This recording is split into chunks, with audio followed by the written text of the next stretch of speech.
how to clear Instagram cache. So basically guys, clearing the cache on Instagram can help resolve various issues such as app lag, freezing or glitches. So today we are here to show you on iOS how to clear your Instagram cache. So let's get started. Firstly, open the settings app on your iOS device. After that, scroll down and tap on general. So inside general, tap on iPhone storage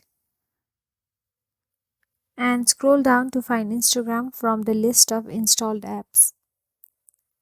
So if you want to free up more space, you can choose to offload app. This removes the app but keeps its data. You can reinstall it later without losing your account information. Alternatively, you can choose to delete app, but this will remove the app and all its data from your device.